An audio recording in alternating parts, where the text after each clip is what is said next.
আজকে যে রান্নাটা করব হলো গোবিন্দভোগ চালের পায়েস।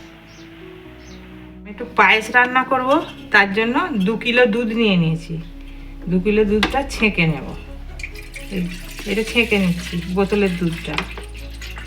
পায়েসের চালটা হালকা হাতে ধুয়ে নিয়েছি, আর এটা এবার ঘি দিয়ে একটু ভেজে নেব।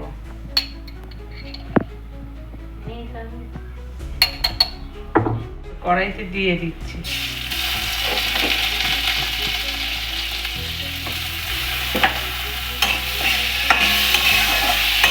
চালটা ভাজা হয়ে গেছে, এর মধ্যে তুলে রাখছি।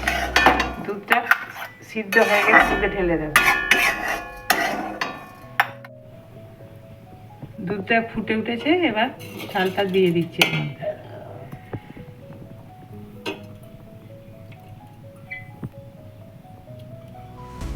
চালটা সিদ্ধ হয়ে গেছে দুধে, এবার এতে গুড়ের বাতাসা দিয়ে দিচ্ছি।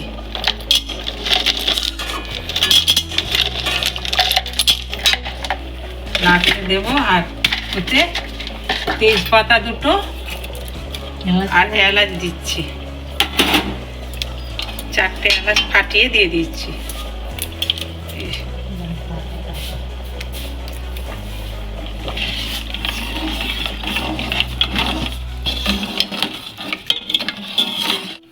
তলায় যাতে ধরে না যায় তার জন্য একটু নাড়ছি, নেড়ে দিচ্ছি।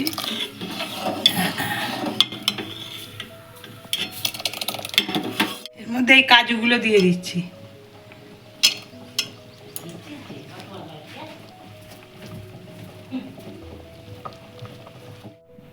পাঁচটা হয়ে গেছে, দেখতে পাচ্ছেন, যেটা বসে যাবে এবার একটু ঠান্ডা হলে।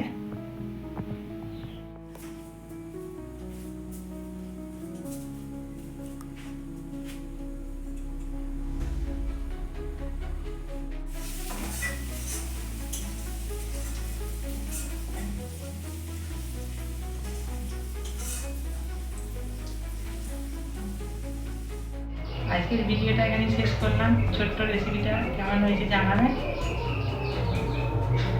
চ্যানেলটি সাবস্ক্রাইব করবেন। নমস্কার বন্ধুরা, ভালো থাকবেন।